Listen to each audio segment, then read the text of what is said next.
Hello বন্ধুরা, আসসালামু আলাইকুম। পাপড়ি মাশরুম অ্যান্ড অ্যাগ্রো ফার্মের পক্ষ থেকে সবাইকে শুভেচ্ছা। আশা করি সবাই ভালো আছেন। স্পুন থেকে চাষ করার পরে বাতকৃত স্পুন ফেলে না দিয়ে আপনি কিভাবে জৈব সারটাকে মার্কেটিং করবেন, বাণিজ্যিকভাবে নেবেন, নার্সারিতে বিক্রি করবেন, সেই মার্কেটিংয়ের পলিসি বা মার্কেটিংয়ের ভাষা বা কিভাবে মার্কেটিং করবেন সেটা আজকে জানিয়ে দিচ্ছি, যাতে আপনারা মাশরুমের জৈব সার বিক্রি করেও অর্থনৈতিকভাবে সামনের দিকে এগোতে পারেন। অর্থাৎ আপনি এই প্যাকেটের পলিটাকে ছিঁড়ে ফেলে ভিতরের যে অংশটা আছে এটাকে হাত দিয়ে গুঁড়ো করে আপনি সবার আগে নিজে গাছে ব্যবহার করবেন। আপনি 15 দিন পরে দেখতে পাবেন যে আপনার গাছে কি কি পরিবর্তন আসছে, অর্থাৎ গ্রোথ ভালো হবে এবং ওই গাছটাকে দেখলেই আপনি বুঝতে পারবেন যে পরিবর্তনটা কি।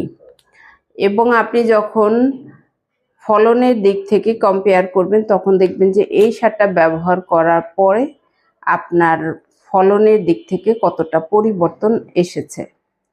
আপনি যখন নিজে এই বিষয়টা নিজের মধ্যে আয়ত্ত করতে পারবেন তখনই আপনি মার্কেটিংটা করতে সুবিধা হবে।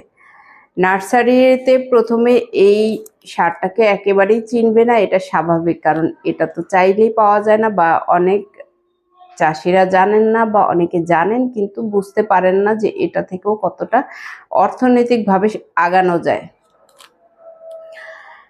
আপনি নার্সারিকে বলবেন এটা মাশরুমের জৈব সার, আপনি মুখের কথা দিয়ে বিশ্বাস না করে আপনি স্যাম্পল হিসেবে 2-3 কেজি দিবেন, যে আপনি গাছে ব্যবহার করার পরে 15 দিন পরে আপনি আমাকে রিপোর্ট জানাবেন।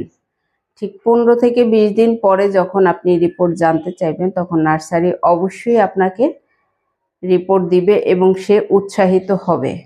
তখনই আপনি ধীরে ধীরে কেজি হিসেবে এটাকে বিক্রি করে অর্থনৈতিকভাবে স্বাবলম্বী হতে পারবেন।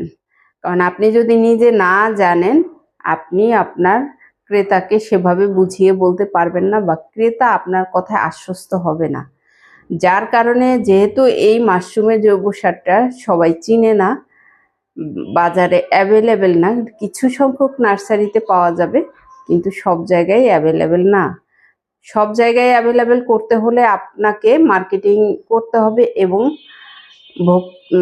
ক্রেতা হোক অথবা নার্সারি হোক, সরাসরি যারা ছাদ কৃষি করেন অথবা কৃষি কাজে যারা জড়িত তাদেরকেও আপনি এই বিষয়টাকে জানাতে পারেন।